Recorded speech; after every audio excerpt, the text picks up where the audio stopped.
கர்த்தருடைய பரிசுத்த நாமம் மகிமைப்படுவதாக. இன்று முழு மனுகுலத்துக்காக இயேசு கிறிஸ்து தம்மை தாமே ஜீவ பலியாக ஒப்பு கொடுத்த நாள். அந்த நாளை சிலர் புனித வெள்ளியாகவும் ஆங்கிலத்தில் குட் ஃப்ரைடே என்றுமாக சொல்லி அவர்கள் கொண்டாடப்படுகிறதை, முழு உலகமும் கொண்டாடப்படுகிறதை நாம் இன்று பார்க்க முடியும். எனக்கு அருமையான தேவனுடைய பிள்ளைகளே, நம்முடைய இயேசு கிறிஸ்து ஜீவ பலியாக ஒப்பு கொடுக்க காரணம் என்ன? இன்று அவர் மரித்தார், மரிக்க ஒப்பு கொடுத்தார், ஜீவ பலியானார் என்று அநேக விதத்தில் நாம் சொல்லுகிறோம், வேதத்தில் வாசிக்கிறோம், அநேக செய்திகளை நாம் கேட்டிருக்கிறோம். நான் சொல்ல போகிற செய்திகள் கூட நீங்கள் கேட்டிருக்கலாம். எனக்கு ஆவியானவர் கொடுக்கப்பட்ட கிருபையின்படி நான் இன்று உங்களோடு பேச விரும்புகிறேன். பார்ப்போம், தேவனுடைய மரணம் இன்று நடந்தது. தேவன் ஏன் மரணத்திற்கு ஒப்பு கொடுத்தார்? அவர் ஜீவாதிபதி, ராஜாதி ராஜா. அவர் ஏன் மரணத்துக்கு ஒப்பு கொடுக்க வேண்டும்? ஏன் அவர் சிலுவை, கொடூரமான சிலுவை மரணத்துக்கு ஒப்பு கொடுக்க வேண்டும்? எனக்கு அருமையான தேவனுடைய பிள்ளை, முதலாவது நாம் ஒரு வசனத்தை வாசிப்போம். ரோமர் 5வது அதிகாரம் 6வது வசனத்தில் இப்படியாக எழுதப்பட்டுள்ளது: அன்றியும் நாம் பலனற்றவர்களாய் இருக்கும்போதே குறித்த காலத்தில் கிறிஸ்து அக்கிரமக்காரருக்காக மரித்தார். இதில் நாம் என்ன வாசிக்கிறோம் என்றால், மேலும் நமக்கு அருளப்பட்ட, அன்றியும் நாம் பலனற்றவர்களாக இருக்கும்போதே குறித்த காலத்தில் கிறிஸ்து அக்கிரமக்காரருக்காக மரித்தார். 7ஆம் வசனத்தில் கூட நாம் வாசிக்க முடியும்: நீதிமானுக்காக ஒருவன் மரிக்கிறது அரிது, நல்லவனுக்காக ஒருவன் மரிக்க துணிவான். நாம் பாவிகளாக இருக்கையில் கிறிஸ்து நமக்காக மரித்ததினாலே தேவன் நம்மேல் வைத்த அன்பு இன்னதென்று விளங்குகிறது என்று ரோமர் நிருபம் சொல்லப்பட்டுள்ளது. எனக்கு அருமையான தேவனுடைய பிள்ளையே, இயேசு கிறிஸ்துனுடைய அன்பை பாருங்கள். எவ்வளோ பெரிய ஒரு அன்பு! இயேசு கிறிஸ்துனுடைய அன்பு, அவர் நமக்காக அவர் சிலுவையில் மரித்தார். நமக்காக, எனக்காக, உங்களுக்காக, முழு மனுகுலத்துக்காக, உலகம் முழுவதும் இருக்கிற எல்லா மானவ ஜாதிகளுக்காக தேவன் தம்முடைய மரணத்தை ருசி பார்த்தார். சிலுவையின் மரணத்திற்கு அவர் ஒப்பு கொடுத்ததாக நாம் பார்க்கிறோம். எனக்கு அருமையான தேவனுடைய பிள்ளையே, அவர் ரோமர் நிருபம் இப்படியாக எழுதப்பட்டுள்ளது: நீதிமானுக்காக ஒருவன் மரிக்கிறது அரிது. ஒரு நல்லவன் இருப்பான், ஆனால் அவனுக்காக யாரும் மரிக்கிறதற்கு வருவார்கள். ஒரு பணம் படைத்தவர்கள் இருக்கிறார்கள், அவர்களுக்கு யாருனாலும் ஏதாவது செய்வதற்கு வருவார்கள். இந்த பணம் படைத்த மனுஷனுக்கு நாம் ஏதாவது செய்வோமானால், நம்முடைய குடும்பத்தை, நமக்கு ஏதாவது ஆனாலும் கூட இவர் பார்த்து கொள்வார், நமக்கு நஷ்டஈடு கொடுப்பார், குடும்பத்தை காத்து கொள்வார் என்றெல்லாம் எண்ணி பெரிய கோடீஸ்வருக்காக உதவி செய்வதற்காக அநேகர் வருவார்கள். நீதிமானுக்காக மரிக்கிறதுக்கு கூட அநேகர் வருவார்கள். ஆனாலும் அரிதுன்னு சொல்லப்பட்டிருக்கிறது. நீதிமானுக்காக ஒருவன் மரிக்கிறதே அரிது தான் சொல்லப்பட்டிருக்கு. ஆனால் நல்லவனுக்காக ஒருவேளை ஒருவன் மரிக்க துணிவான், ஒருவேளை. ஆனால் நாம் பாவிகளாக இருக்கையில் கிறிஸ்து நமக்காக மரித்ததினாலே தேவன் நம்மேல் வைத்த தமது அன்பை விளங்க பண்ணுகிறார் என்று நாம் பார்க்கிறோம். அவருடைய அன்பு என்ன அன்புங்க? அவருடைய அன்பு என்ன அன்பு? ஏன் நம்மேல் அவ்வளோ ஒரு அன்பு? காரணம் என்ன? அவர் நம்மை நேசிக்க காரணம் என்ன? ஏன் அவர் நம்மளை நேசிக்கணும்? பரலோகத்தில் இருந்து இறங்கி வந்து ஒரு மனுஷ ரூபம் எடுத்து அவர் தம்மை தாமே தாழ்த்தி அவர் சூனியமாக்கினார் என்று பிலிப்பியரில் வாசிக்கிறோம். ஏன்? நமக்காக இந்த சிலுவையில் ஒரு கோர பாடுகள், சிலுவையின் மரணத்தை தியானிக்கும் போது நம்முடைய கண்களில் கண்ணீர் வரும். ஏன் அவ்வளோ பாடுகள் பட வேண்டும்? ஏன் அவர் நம்மை நேசிக்க வேண்டும்? எனக்கு அருமையான தேவனுடைய பிள்ளையே, பரலோகத்தில் ஒரு கூட்ட ஆத்துமாக்களை சேர்க்கும்படியாக, பரலோகத்தில் ஒரு கூட்ட ஆத்துமாக்களை கொண்டு சேர்க்கும்படியாக கர்த்தராகிய இயேசு கிறிஸ்து தம்முடைய ஜீவனை பலியாக ஒப்பு கொடுத்தார். எனக்கு அருமையான தேவனுடைய பிள்ளையே, பரலோகத்தில் எப்படியாவது ஒரு கூட்ட ஆத்துமாக்களை நான் சேர்க்க வேண்டும். என்னுடைய மரணத்துக்கு பிற்பாடு யார் என்னை விசுவாசிப்பார்களோ, யார் என்னுடைய இரத்தத்தை விசுவாசிப்பார்களோ அவர்களை நான் பரிசுத்தமாக்கி தேவனுடைய ராஜ்யத்துக்கு நான் அவர்களை ஆயத்தமாக்கி கொள்ளுவேன் என்று ஒரு விசுவாசத்தோடு, ஒரு நம்பிக்கையோடு அவர் மரித்திருக்கிறார். எனக்கு அருமையான தேவனுடைய பிள்ளையே, இந்த உலகத்தில் இயேசு மனுஷனாக பிறந்து அவர் மரித்து காரணம் நம்மில் வைத்த அன்பு. எனக்கு அருமையான தேவனுடைய பிள்ளையே, இரண்டாவது நம்ம அதில் பார்க்குறோம், 6வது வசனத்தில் நாம் என்ன பார்க்குறோன்னா, அக்கிரமக்காரருக்காக அவர் மரித்தார். கிறிஸ்து ஏன் மரித்தாருங்க? சிலுவையில் ஏன் மரித்தார்? பாவிகளுக்காக அவர் மரித்தார். அதனால தான் 1 தீமோத்தேயு 1:15 நாம் என்ன வாசிக்கிறோம்? 1 தீமோத்தேயு 1:15 நாம் வாசிக்க முடியும்.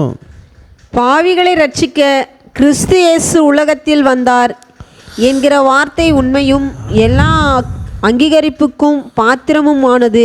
பாவிகளை ரட்சிக்கவே கிறிஸ்து இயேசு உலகத்தில் வந்தார்.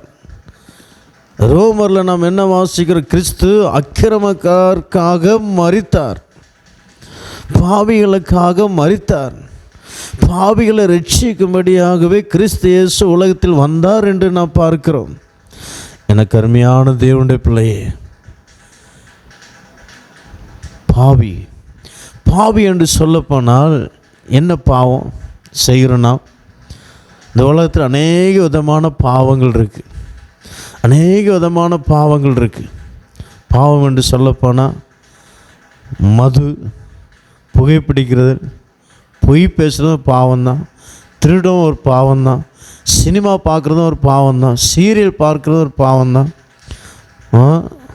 போதைப்பொருள் விற்கிறதும் பாவம்தான், மொபைலில் அதிகமாக செலவு பண்ணுறதும் பாவம்தான். இந்நாட்களில் அநேக பிள்ளைங்க மொபைலில் செலவு பண்ணுறாங்க. கீழ்ப்படியாமல் இருக்கிறதும் பாவம்தான். ஆதாமுக்கு தேவன் ஒரு கட்டளை கொடுத்தார். காரணம் என்ன கட்டளை? இந்த பழத்தை நீ புசிக்கும் நாளில் சாகவே சாவாய். வேற எல்லாம் நீ புசிக்கலாம், அந்த தோட்டத்தின் நடுவில் இருக்கிற பழத்தை மாத்திரம் நீ புசிக்காதே. ஆனால் அவன் அந்த வார்த்தைக்கு கீழ்ப்படியாமல் புசித்தபடியினால பாவம் உலக எல்லா மனுஷருக்குள்ளும் அந்த ஆதாமின் நிமித்தம் பாவம் உட்பிரவேசித்தது என்று நாம் பார்க்கிறோம். எனக்கு அருமையான தேவனுடைய பிள்ளை, அதனால் கீழ்ப்படுதல் மிக மிக அவசியம். சபை ஊழியருக்கு கீழ்ப்படியணும், மனைவியானவள் புருஷனுக்கு கீழ்ப்படியணும், பிள்ளைகள் பெற்றோருக்கு கீழ்ப்படியணும், கர்த்தருக்குள் ஒருவருக்கொருவர் கீழ்ப்படியணும். இதெல்லாம் வேத சட்டங்கள். எனக்கு அருமையான தேவனுடைய பிள்ளை, நாம் எப்படி கீழ்ப்படுகிறோம்? கீழ்ப்படிதல் நம்மளுடைய வாழ்க்கையில் எப்படி இருக்கிறது? கிறிஸ்தவ ஜனங்கள் மத்தியில் அநேகர் பொய் சொல்கிறாங்க, அநேக தேவ ஜனங்கள் பொய் சொல்லுகிறத நான் பார்க்கிறோம். கிறிஸ்தவ தேவ ஜனங்கள் வாலிப பிள்ளைகள் அநேகர் மொபைல்லே நாட்களில் சமயத்தை வீணாக செலவு பண்ணுகிறார்கள். கிறிஸ்தவ பிள்ளைகள் செய்கிற பாவம். எனக்கு அருமையான தேவனுடைய பிள்ளையே, நாம் எப்படி இருக்கிறோம்? கிறிஸ்து பாவிகளை ரட்சிக்கவே கிறிஸ்து இயேசு உலகத்தில் வந்தார் என்று நாம் பார்க்கிறோம். கிறிஸ்தவ ஜனங்கள் சில நேரங்களில் வீடுகளில் சினிமா பார்க்குறாங்க, சீரியல் பார்க்குறாங்க. இதெல்லாம் சில ஊழியக்காரன் சொல்கிறாங்க, நாங்கள் விசிட்டிங் போகும்போது சினிமா ஓடிட்டுருக்கு, நாங்கள் விசிட்டிங் போகும்போது சீரியல் ஓடிட்டுருக்கு கிறிஸ்தவ ஜனங்க வீட்டில். அருமையான தேவனுடைய பிள்ளை, நான் சொல்கிற வசனம் இதெல்லாம் ரட்சிக்கப்படாத ஜனங்களுக்காக நான் பேசி கொண்டிருக்கிறது. ஆனால் நான் ரட்சிக்கப்பட்ட ஞானஸ்நானம் எடுத்த அபிஷேகம் பெற்ற சில தேவனுடைய பிள்ளைகளுடைய குடும்பங்களில் நடக்கிற காரியத்தை நான் சொல்லி காமிக்கிறேன். எனக்கு அருமையான தேவனுடைய பிள்ளைய, கர்த்தர் பூமியில் வந்த காரணம், மரித்த காரணம், இயேசு மரித்த காரணம் பாவிகளை ரட்சிக்கவே மரித்தார். எனக்கு அருமையான தேவனுடைய பிள்ளையே, ஒரு முறை ஒரு தாய் தகப்பனுக்கு 2 அண்ணன் தம்பிமார், அவள் 2 ட்வின்ஸ் என்று ஒரே போல இருப்பார்கள். அவனுடைய தாயார் இறந்து போனாங்க. பிறந்த நாளில் தகப்பனார் தான் செல்லமும் வளர்த்தார். அன்னைங்காரன் நல்லா படித்து நல்ல அட்வொகேட்டாக மாறினான். எனக்கு அருமையான தேவனுடைய பிள்ளையே, நல்லா படித்து பெரிய ஒரு அட்வொகேட் வக்கீலாக மாறினான். ஆனால் தம்பிக்கு படிப்போன்னு வராது, ஒரு கோலை போல் அப்படியே இருந்தான். ஆனால் அப்பாவும் வயசாகி சாக போகிற நேரம், அப்பா அண்ணனை பார்த்து, மூத்த மகனை பார்த்து ஒரு சபதம் வாங்கி கொண்டார். நான் இருக்க வரைக்கும் இவனை பார்த்து கொண்டேன், இப்போ நான் விட்டுட்டு நான் போகிறேன், நீ தான் இவனை பார்த்துக்கொள்ளணும் அப்படின்னு சொல்கிறேன். அப்போது சரி, இப்போ நான் பார்த்துக்கிடுறேன், நீ தான் பாதுகாக்கணும், என்ன வந்தாலும் சரி நீ தான் பொறுப்பு அப்படின்ட்டு. சரி, இப்போ நானே பொறுப்பு எடுக்கிறேன். அவன் அப்பா இறந்த பிற்பாடு அநேக தீய வழிகள் நடந்தான். மோசமான பாவத்தில் ஈடுபட்டான். ஒரு முறை கொலை செய்து தன்னுடைய வீட்டுக்கு ஓடி வந்துட்டான். போலீஸ்காரர்கள் துரத்தி கொண்டு வருகிறதை பார்த்து தன்னுடைய வீட்டுக்குள் நுழைந்தான். அண்ணன்காரன் பார்த்தான், ஏண்டா என்னாச்சு? போலீஸ்காரன் என்னை துரத்தி கொண்டு வர்றாங்க, நான் ஒரு தப்பு பண்ணிட்டேன்.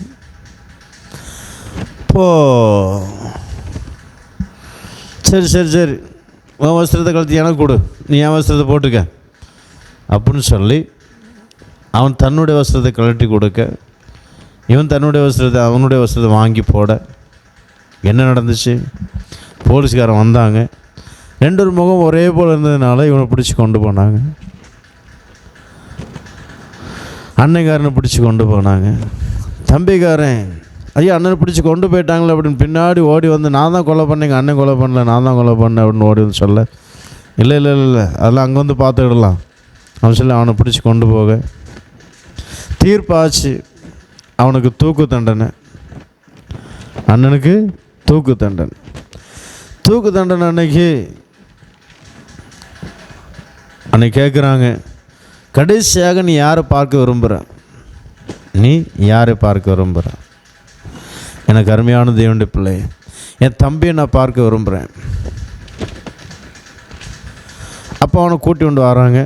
தம்பிகிட்ட பேசுகிறான்.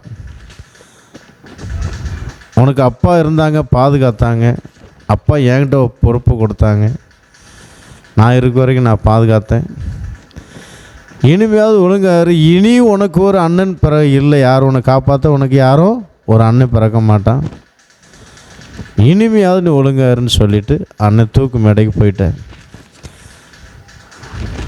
தம்பிக்காரன் மனங்கசந்து அழுது அந்த இடத்துல ஆண்டவராக இயேசு கிறிஸ்துவுக்கு ஒப்பு கொடுத்ததை நான் பார்க்குறோம். அதே போல தான் எனக்கு அருமையான தேவனுடைய பிள்ளை, நான் மரிக்க வேண்டிய இடத்துல, நான் பாவிகளாக இருந்து நான் மரிக்க வேண்டிய இடத்துல இயேசு கிறிஸ்து மரணத்துக்கு ஒப்பு கொடுத்தார். நான் மரிக்கணும், நான் பாவம் செய்து நான் மரிக்கணும், பாவத்தை தண்டனை நாம் தான் அனுபவிக்கணும். ஆனால் இயேசு கிறிஸ்து நம்முடைய பாவத்தை அவர் சுமந்து கொண்டார். நம்முடைய அதான் ஏசாயா 53வது அதிகாரம் 3ஆம் வசனம் வாசிக்கும். நம்முடைய அக்கிரமங்கள் எல்லாம் அவர் சுமந்தார், நம்முடைய பாவத்தை எல்லாம் அவர் சுமந்தார், நம்முடைய துர்க்கிரைகள் எல்லாம் சுமந்தார் சுமந்தார் சுமந்தார் என்று போட்டிருக்கு. அவர் ஏற்றுக்கொண்டார், அவர் ஏற்றுக்கொண்டார். எனக்கு அருமையான தேவனுடைய பிள்ளை, ஒருவேளை உங்கள் குடும்பங்கள் யாராவது இருக்கலாம், தீய வழிகளில் நடக்கலாம், பாவத்தில் நடக்கலாம், பாவ கட்டுகள் சிக்கி கொண்டு இருக்கலாம், உங்கள் கணவனார் ரட்சிக்கப்படாமல் இருக்கலாம், உங்கள் பிள்ளைங்க ரட்சிக்கப்படாமல் இருக்கலாம். தேவனால் கூடாத காரியம் ஒன்றுமே இல்லை. ஒருவேளை இந்த செய்தி நீங்கள் புது ஆத்மாவாக இருக்கலாம், கேட்குறவர்களாக இருக்கலாம். கர்த்தர் உங்களுக்காகவும் மரித்தார். நீங்கள் இயேசு கிறிஸ்து விசுவாசிக்கும் போது உங்களுக்கு பாவத்திலிருந்து விடுதலை கிடைக்கும். இந்த பாவத்திலிருந்து விடுதலை கிடைக்கலையே, எனக்கு விடுதலை இல்லையே, எனக்கு விடுதலை இல்லையே, கலங்கி கொண்டிருக்கீங்களா? பயப்படாதுங்க. இயேசு கிறிஸ்து விசுவாசிக்கும் போது உங்களுக்கு விடுதலை உண்டாகும். இயேசுவே மெய்யான தெய்வம், இயேசுவே ஜீவனுள்ளவர் என்று நீங்கள் சொல்ல சொல்ல அவர் உங்களுடைய பாவ கட்டுகள் அப்படியே அவிழ்த்து விடுவார். எப்பேற்பட்ட கட்டுகளாக இருந்தாலும் சரி, அந்த கட்டுகள் அப்படியே அவிழ்த்து விடுவார். ஒருவேளை பொய் சொல்லாமல் இருக்க முடியலையே, பொய் சொல்கிறேனே, திருடாமல் இருக்க முடியலையே, மற்ற பொருளை கண்ட ஆசை திருடணும். எனக்கு அருமையான தேவனுடைய பிள்ளை, சினிமா பார்க்குறது பெரிய ஒரு கட்டு. எந்த பெரிய சினிமா வந்தாலும் எவ்வளோ டிக்கெட் கொடுத்தாவது தேட்டரில் போய் பார்த்துட்டு வந்துடுவோம். பணத்தை பார்க்க மாட்டேங்கிறோம். அது ஒரு கட்டு. அதில் விடுதலை பெற முடியலையா? தேவன் உங்களுக்கு விடுதலை கொடுப்பார். இயேசு கிறிஸ்து விசுவாசித்த போதும் கர்த்தர் உங்களுக்கு விடுதலை தருவார். இயேசு கிறிஸ்து மரித்த காரணமே அக்கிரமக்காரருக்காக, பாவிகளுக்காக அவர் மரித்தார். அவர் பாவம் செய்யலை, அவரிடத்தில் பாவம் இல்லை, அவரிடத்தில் பழுது ஒன்றும் இல்லை. அவர் பரிசுத்தமான தெய்வம். அவர் நம்முடைய அக்கிரமங்களுக்காக அவர் மரித்தார். விழாவில் எடுத்த எலும்பினால் ஒரு மனுஷனை உண்டாக்கினார். அந்த விழாவில் தான் குத்தப்பட்டுச்சு. ஒரு விழாவில் எடுத்த எலும்பு மூலமாக ஒரு மனுஷனை உண்டாக்கினார். அந்த விழாவிலிருந்து குத்தப்பட்டு இரத்தம் வருகிற அந்த இரத்தத்தின் மூலமாக தான் நாம் பரிசுத்தமாகிறோம். முழு உலகமும், முழு மனுஷ ஜாதிகள் எப்படி உருவாக்கப்பட்டாங்க? ஆதாமின் எலும்பின் மூலமாக உருவாக்கப்பட்டவர்கள். ஆதாமின் எலும்பின் மூலமாக உருவாக்கப்பட்டவர்கள். அதான் சொல்ல முடியும். ஆதாம் மாத்திரம்தான் தேவனால் உருவாக்கப்பட்டவர்கள். ஆதாம் எலும்பிலிருந்து ஸ்திரீ உற்பத்தி ஆனால் அதில் இருந்தால் நாம் எல்லோரும் வந்திருக்கிறோம். ஆதாமின் எலும்பு தான். அந்த எலும்பு சுத்திகரிக்கப்பட வேண்டும் என்றால், இயேசு கிறிஸ்துவினுடைய விழாவில் குத்தப்பட வேண்டும். அவருடைய விழாவில் குத்தப்பட்டு இரத்தம் முழுவதும் வழிந்தோடுகிறதை நான் பார்க்கிறோம்.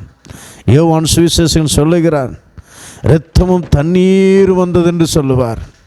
இரத்தமும் தண்ணீர் வந்ததென்றால், ஒரு மனுஷனுடைய டாக்டர்கிட்ட நீங்கள் போவீங்கன்னா கையை பிடிச்சி அமர்த்தி இருத்தி பார்ப்பாங்க. ரத்தமாக இருந்துச்சுன்னா ரத்தம் இருக்குது இல்லையா, வெள்ளையாக இருக்கும், உன் கருத்தில் ரத்தம் இல்லை அப்படிம்பாங்க. அதுக்கு ரத்தமும் தண்ணீரை ஏன் வந்துச்சுன்னா, ரத்தம் எல்லாம் வந்துருச்சு, லாஸ்ட்டில் தண்ணீர் வருது. என்ன அர்த்தம்? ஒரு சொட்டு ரத்தம் கூட தமக்காக அவர் வைத்து வைக்கலைங்க. எல்லா இரத்தத்தையும், முழு இரத்தத்தையும் அவர் தம்முடைய மனுகுலத்துக்காக சிந்தினார். ஹல்லேலூயா. எனக்கு அருமையான தேவனுடைய பிள்ளையே, அவருக்காக ஒரு சொட்டு இரத்தம் அவர் வைத்து வைக்கவில்லை. முழு மனுகுலத்துக்காக எல்லா இரத்தத்தையும் அவர் சிந்தினார். அவர் சரீரத்தில் ஒரு சொட்டு ரத்தம் கூட இருந்ததில்லை. ஷாபாரா கராபாரா.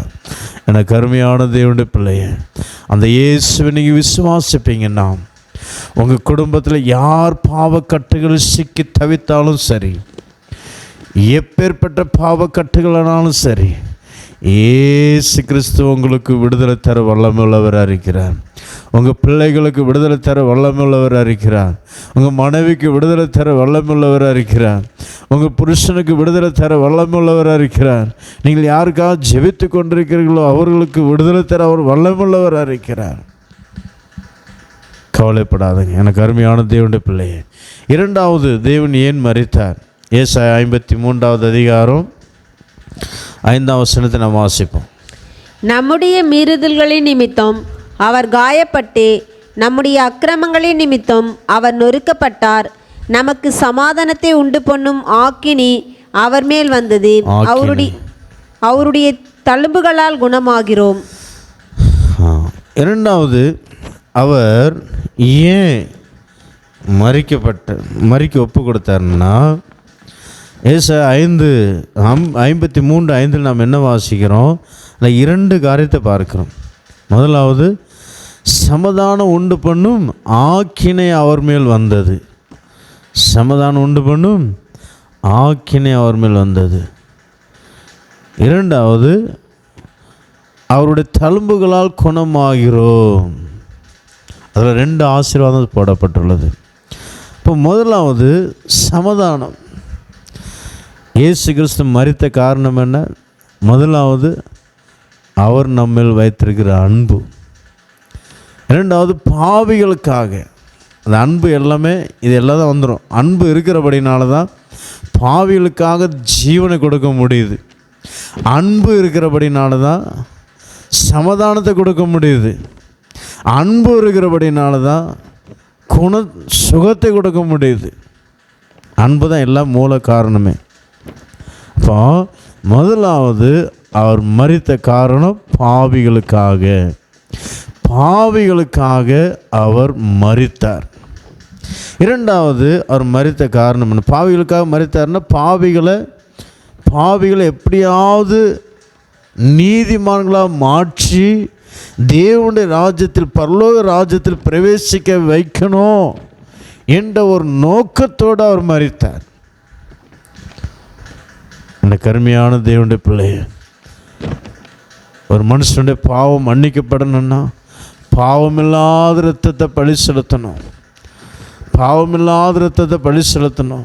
பாவமில்லாதவர் அவர் தான். வேறு எல்லா மனுஷனும் பாவம். எல்லா மனுஷனுடைய இரத்தத்தில் பாவம் இருக்குது. எந்த மனுஷனை பழி செலுத்தினா பிரயோஜனமே அல்ல. எந்த மிருகத்தையும் பழி செலுத்தினா பிரயோஜனமே அல்ல. அதனால் நம்முடைய பாவம் நிவர்த்தி ஆகாது. இயேசு கிறிஸ்துவினுடைய இரத்தமே அல்லாமல் ரேக்காந்து கொண்டோம். பாவங்கள் மன்னிக்க வாய்ப்பே இல்லை. அவர் நமக்காக பலியானார். அல்லேலூயா. இரண்டாவது, நான் பார்க்கும்போது சமாதானம் உண்டு பண்ணும் ஆக்கினை அவர் மேல் வந்தது. சமாதானம். எத்தனையோ குடும்பங்கள் என்ன பார்க்குறோம், சமாதானம் இல்லை. எத்தனையோ குடும்பங்களில் கணவன் மனைவிகளுக்குள் சமாதானம் இல்லை. மருமகள் மாமியார்களுக்குள் சமாதானம் இல்லை. அண்ணன் தம்பிகளுக்குள் சமாதானம் இல்லை. பெற்றோர் பிள்ளைகள் மத்தியில் சமாதானம் இல்லை. சொந்தங்கள் பந்தங்கள் மத்தியில் சமாதானம் இல்லை. சபை விசுவாசி போதகர் மத்தியில் சமாதானம் இல்லை. எனக்கு அருமையான தேவனுடைய பிள்ளை, யார் குடும்பத்தில் சமாதானம் இல்லையோ, நீங்கள் இயேசு கிறிஸ்துவை ஒரு மனமாக உறுதியாக நீங்கள் பற்றி கொள்வீங்கன்னா உங்களுக்கு அவர் சமாதானத்தை தர வல்லமுள்ளவராக இருக்கிறார். ஏசாயா 26:3 நாம் வாசிக்கிறோம். ஏசாயா 26:3 நாம் என்ன வாசிக்கிறோம்? உம்மை உறுதியாய் பற்றி கொண்ட மனதை உடையவன் உம்மையே நம்பி இருக்கிறபடியால் அவனை பூர்ண சமாதானத்துடன் காத்துக்கொள்வேன். அப்போ ஏசாயா தீர்க்கதரிசி என்ன சொல்கிறாருன்னா, அவர் உறுதியாக பற்றிக்கொள்ளணும். அவன் குடும்பத்தில் சமாதானம் இல்லையா, அவரை உறுதியாக பிடிங்க. எந்த மனுஷனையும் பிடிக்காதுங்க. இயேசு உறுதியாக பற்றிக்கொள்ளுங்க. தேவனுடைய சமத்தில் ஒரு நாள் நைட் முழுதும் ஜெபம் பண்ணி பாருங்கள், சமாதானம் ஆட்டோமேட்டிக்காக வரும். கணவன் மனைவிகளுக்குள் சமாதானம் இல்லையா, பெற்றோர் பிள்ளைகள் மத்தியில் சமாதானம் இல்லையா, கவலைப்படாதீங்க. ஆண்டவர் உறுதியாக பற்றிக்கொள்ளுங்க. ஆண்டவர் நீ பற்றிக்கொள்ள அவரை தேட நீங்கள் என்ன செய்வீங்கன்னா நிச்சயமாக உங்களுக்கு பூரண சமாதானத்தை அவர் தருவார். நீங்கள் ஆச்சரியப்படுவீங்க, இவ்வளோ பெரிய சமாதானம் எப்படி வந்துச்சு? எந்த மனுஷனும் உங்களை சமாதானப்படுத்த முடியவே முடியாது. நீ யார்கிட்ட சொன்னாலும் உங்களை சமாதானப்படுத்த மாட்டாங்க. கணவன் மனைவிகளுக்குள் சண்டையா, நீங்கள் உங்கள் ஃப்ரெண்டுகிட்ட சொல்லலாம், தெரிஞ்சவங்ககிட்ட சொல்லலாம், ஐயோ குடும்பத்தில் சமாதானம் இல்லை, என்ன செய்கிறது? ஒன்று ஆலோசனை கொடுப்பாங்க. என்ன ஆலோசனை கொடுப்பாங்க? இந்த காலத்தில் இப்படி தான், அதோட விட்டுட்டு போகிறது நல்லது, அதோட விட்டுட்டு போகிறது நல்லது. அதில் 4-5 பேர் அப்படி தான், அதில் பரவாயில்ல, அவனை விட்டுரு, அவளை விட்டுரு, பரவாயில்ல, வேறு ஒருத்தையும் கட்டிக்க, இதெல்லாம் ஒன்றும் தப்பு ஒன்றும் கிடையாது. யார் சொல்கிறா? கிறிஸ்துவங்க சொல்கிறாங்க. இன்னும் சிலர் என்ன சொல்லுவாங்கன்னா, நான் பிரித்து வைக்கிறேன், சமாதானம் இல்லை, குடும்பத்தில் சமாதானம் இல்லை அப்படின்னு சொன்னால், அதானே நான் பிரித்து வச்சுருப்பா, நீ தனிமையாக இருந்துக்க, அதான் உனக்கு சமாதானம் அப்படின்னு சொல்கிறவங்களும் இருக்கிறாங்க. அதான் உலகம். ஆனால் இயேசு என்ன சொல்கிறாருன்னா, நீங்கள் மனுஷங்கிட்ட போனால் அதான் கிடைக்கும். அதான் அந்த பதில் தான் வரும். அதான் சொல்ல வந்தேன். நீ மனுஷங்கிட்ட போனீங்கன்னா, உன் குடும்பத்தில் பிரச்சனை சமாதானம் இல்லை அப்படின்னு மனுஷங்கிட்ட சொல்ல போனீங்கன்னா அதுதான் நடக்கும். ஆனால் நீ ஏசப்பாக்கிட்ட நீ இரவு முழுவதும் நீங்கள் அவர்கிட்ட கதறுவீங்கன்னா, அவர் என்ன சொல்கிறாருன்னா, சமாதான நதியை போல் ஓடி வரும். நீ வாசிக்கும்போது ஏசாயாவில், அதே ஏசாயாவில் வாசிக்கிறோம். ஏசாயா 29:11 வாசிக்கும்போது, நீ கற்பனை கவனித்தாயானால் வாசி. ஆதலால் தரிசனமெல்லாம் உங்களுக்கு முத்திரிக்கப்பட்ட 29 முத்திரிக்கப்பட்ட புஸ்தகத்தின் வசனங்களை போல் இருக்கும். வாசிக்க அறிந்திருக்கிற ஒருவனுக்கு அதை கொடுத்து, நீ அது இல்லைம்மா, ஏசாயா 48 மன்னிக்கும், ஏசாயா 48:18. ஏசாயா 48:18.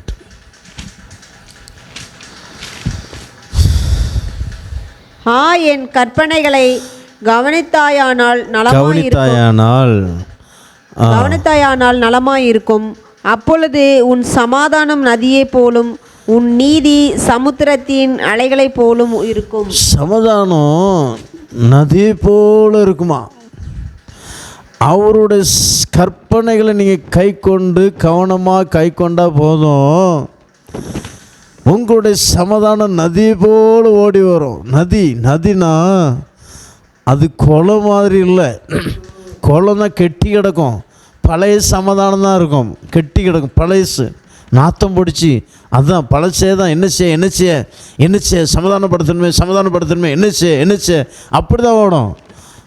ஆனால் அது குளம் இல்லைங்க, நதி போயிட்டே இருக்கும். அப்போனா டெய்லி உங்களுக்கு ஃப்ரெஷ் வாட்டர், நீ நதியை குடிக்கலாம், நதி தண்ணீரை குடிக்கலாம். ஆனால் குளத்து தண்ணீரை குடிக்க கொஞ்சம் கஷ்டமாக தான் இருக்கும். குளத்து தண்ணி குடிப்பான், அந்த குளத்தில் நிறைய பெரிய மழை பெஞ்சு குளம் பெரிய கிடந்துச்சுன்னா அது தண்ணி ஓடிக்கொண்டிருக்கிற தண்ணி அப்படியே பாஸ் ஆகிட்டே இருக்கும். சில இடங்களில் அங்கங்கே தண்ணி வந்துகிட்டே இருக்கும், ஃப்ரெஷ் தண்ணி வந்துகிட்டே இருக்கும் மழை பெஞ்சு, அந்த தண்ணீரை குடிக்கலாம். ஆனால் குளத்தில் கெட்டப்பட்டு இருக்கிற பல மாதம் ஆயிடுச்சு, அந்த தண்ணி யாரும் குடிக்க மாட்டாங்க. ஏன்னா அதில் காட்டுக்கு போய் அதில் நிறைய அசிங்கம்லாம் பார்க்கலாம். ஆனால் நதியில் அப்படி கிடையாது. என்ன அசிங்கம் பார்த்தாலும் போயிடும், அதில் கெட்டப்பட்டு இராது, ஃப்ரெஷ் வாட்டராக வந்துட்டு இருக்கும். அதே போல் உங்கள் குடும்பத்தில் ஃப்ரெஷ்ஷாக டெய்லி ஃப்ரெஷ் சமாதானம், புது சமாதானத்தை நீங்கள் பார்ப்பீங்க. ஐயோ இவ்வளோ பெரிய சமாதானம் எப்படி வந்துச்சு, இந்த சமாதானம் எப்படி வந்துச்சு, நீங்கள் ஆச்சரியப்படுவீங்க. எனக்கு அருமையான தேவனுடைய பிள்ளையே, அவருடைய சமூகத்தில் இருக்கும்போது, அவரை நீ உறுதியாய் பற்றி கொள்ளும்போது உன்னுடைய சமாதானம் நதியை போல் ஓடுங்க, நதியை போல் ஓடிட்டே இருக்கும். அது யாராலையும் கண்ட்ரோல் பண்ண முடியாது.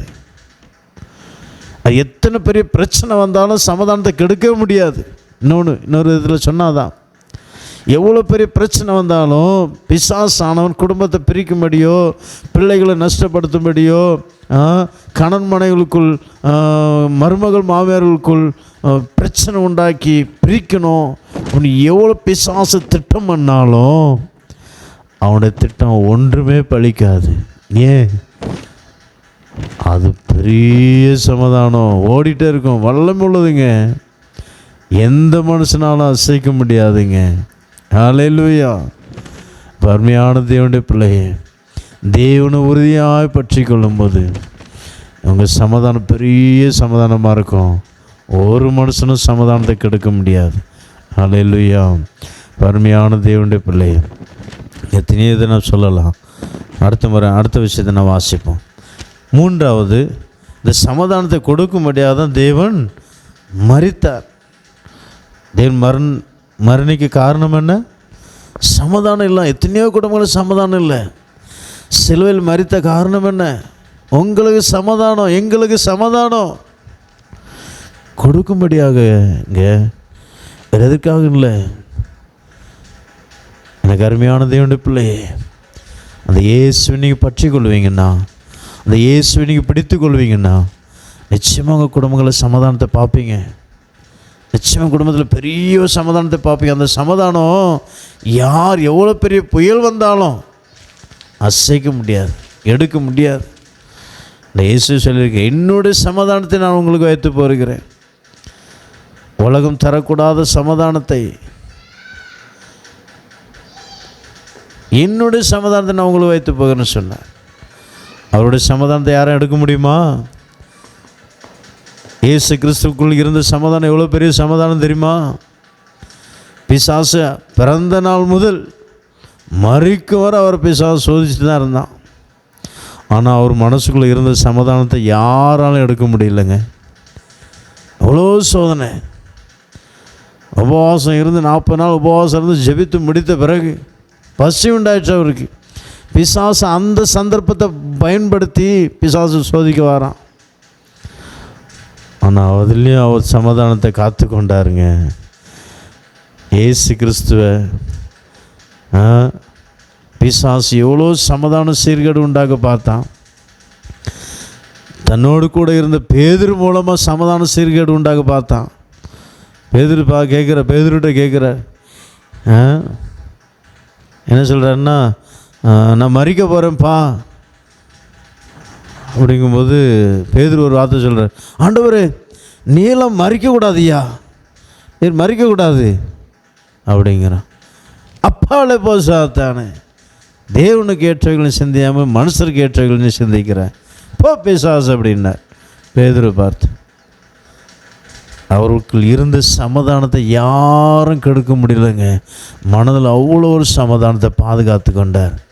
அந்த சமாதானத்தை உங்களுக்குள்ள தருவாருங்க. அந்த சமாதானத்தை உங்களுக்கு எனக்கும் தருவார்.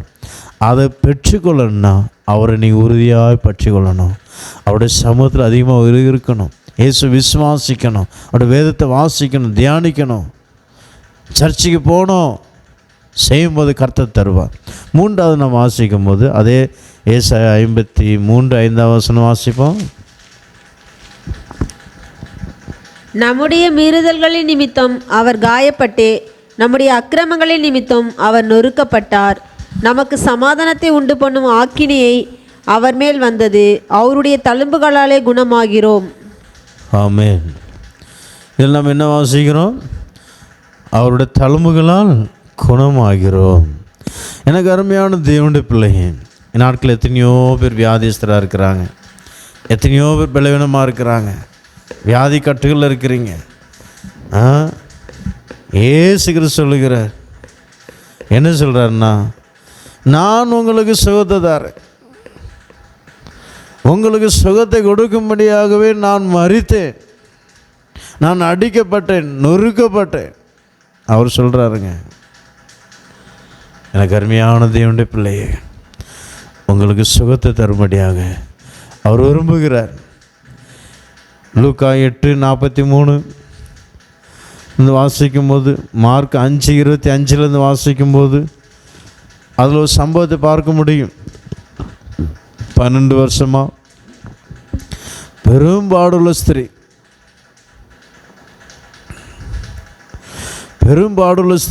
உங்களுக்கு தெரியும், இரத்தப்போக்கு 12 வருஷமாக இரத்தப்போக்கு ஒரு ஸ்திரீக்கு இருந்தபடினால பட்ட பாடு பெரிய பாடு. பெரிய பாடு. எனக்கு அருமையான தேவனுடைய பிள்ளையே, ஆனால் அவங்க எவ்வளோ செலவு பண்ணியிருக்கிறாங்க. 5வது அதிகாரம், மார்க் 5வது அதிகாரம் 26வது வசனத்தில் நாம் வாசிக்கும்போது, சற்றாயிலும் சுகமடையாமல் வாசி. அநேக வைத்தியர்களால் மிகவும் வருத்தப்பட்டு தனக்கு உண்டானவைகள் எல்லாம் செலவழித்தும் சற்றாகிலும் குணமடையாமல் அதிக வருத்தப்படுகிற பொழுது இயேசுவை குறித்து கேள்விப்பட்டு, நான் அவருடைய வஸ்திரங்களை ஆகிலும் தொட்டால் சொஸ்தமாவேன் என்று சொல்லி ஜனக்கூட்டத்துக்குள்ளே அவருக்கு பின்னாக வந்து அவருடைய வஸ்திரத்தை தொட்டால் உடனே அவருடைய உதிரத்தின் ஊரல் நின்று போயிற்று. ஆமென், ஆமென், ஆமென். பாருங்க, இயேசு என்ன செய்யற? ஒன்றுமே செய்யலைங்க, ஒன்றுமே செய்யலை. ஆனால் அந்த சகோதரி, அந்த ஸ்திரீ 12 வருஷமாக பெரிய பாடு.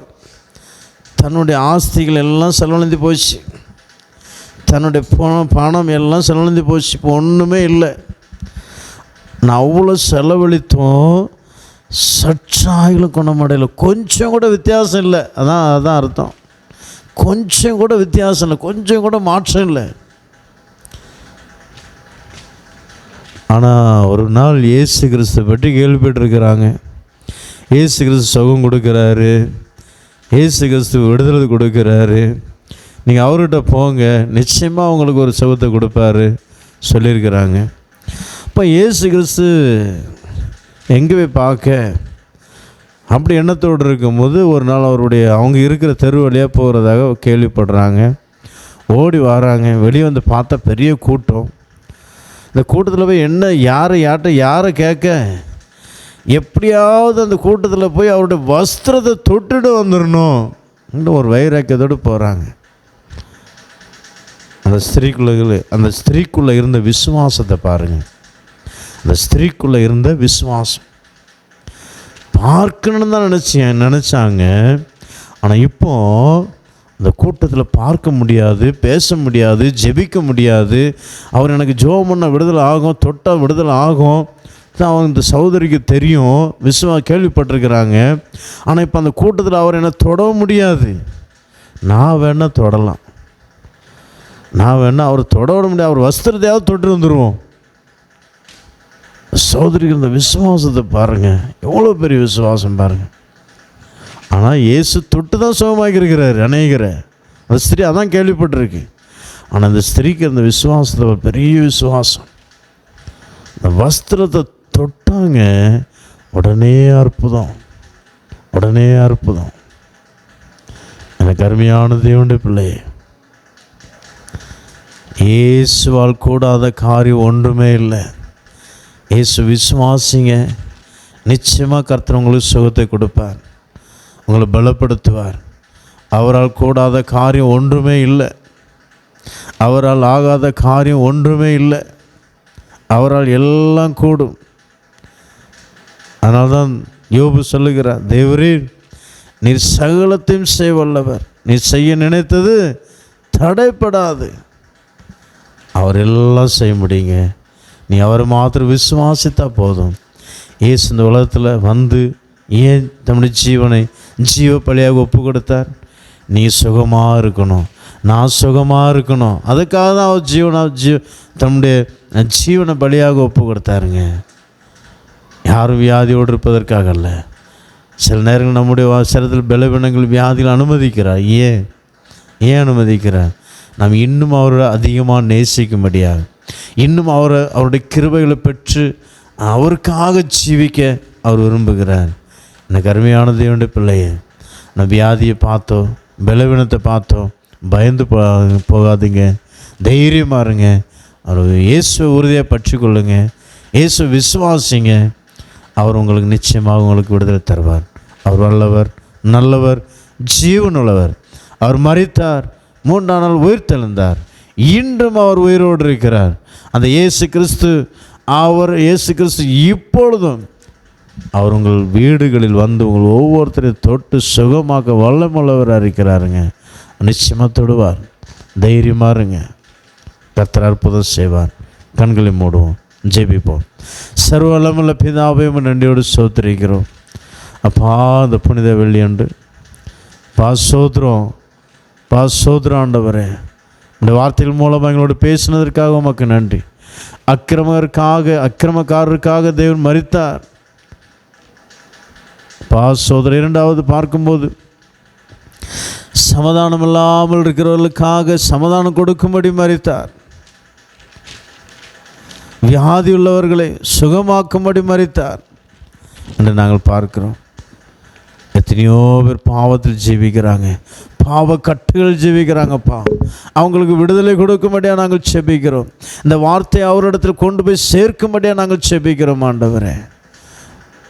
ஒவ்வொரு பிள்ளைகளுடைய வீடுகளில் இந்த வசனம் துணிக்கப்படுவதாக, இந்த வார்த்தை கேட்கப்படுவதாக, அவர்கள் உம்மை விசுவாசிப்பார்களாக, விசுவாசித்து நீதிமான்களாக மாற்றப்படுவார்களாக. எத்தனையோ குடும்பங்கள் சமாதானம் இல்லை, சந்தோஷம் இல்லை, ஒருமனம் இல்லை, சண்டை சச்சரவு. ஒவ்வொரு குடும்பங்களும் சமாதானத்தின் ஆவி ஊற்றப்படுவதாக, ஒவ்வொரு குடும்பங்களும் சமாதான நதியை போல ஓடி வருவதாக. அவர்கள் உம்மை உறுதியாய் பற்றிக்கொள்ள ஒரு மனதையும் ஒரு வாஞ்சியும் தாகத்தையும் கட்டளிடுவீராக. நாமும் மேம்படட்டும் அப்பா. எத்தனையோ பேர் பலவீனமாக வியாதியாக இருக்கிறாங்க, ஒவ்வொருத்தருக்காக செபிக்கிறோம் அப்பா. நம்முடைய வல்லமுள்ள கரத்தை நீட்டி தோடுங்கப்பா. இயேசுவின் நாமத்தினால ஒரு விடுதலை உண்டாகும்படியாக நாங்கள் செபிக்கிறோம். நசனா இயேசு கிறிஸ்துவின் இரத்தத்தை தெளிகிற ஷபர கரபர அப்பா. வியாதி உள்ளவர்களை குணமாக்கும்படி அப்படி தலைமுகளால் குணமானீர்கள் என்று சொல்லப்பட்ட வார்த்தையின்படியே நீர் எங்களுக்காக காயப்பட்டீர் ஆண்டவர், நொறுக்கப்பட்டீரையா. உமக்கு நன்றி செலுத்துகிறோம். நாமும் மேம்படட்டும். அந்த வசனத்தை கேட்கிற ஒவ்வொரு குடும்பங்களிலும் தெய்வீக சமாதானம், தெய்வீக சுகம், பாவ கட்டுகளிலிருந்து விடுதலை உண்டாவதாக. எங்களுடைய வாழ்க்கையில் கூட பெரிய அற்புதங்கள் நீ செய்ய போகிறதுக்காக உமக்கு நன்றி. நாமும் மேம்படட்டும். இயேசு கிறிஸ்துவின் நாமத்தில் வேண்டிக் கொள்கிறோம் எங்கள் ஜீவனுள்ள நல்ல பிதாவே. ஆமேன், ஆமேன். கர்த்தர் அனைவரையும் ஆசீர்வதிப்பாராக. ஆமேன்.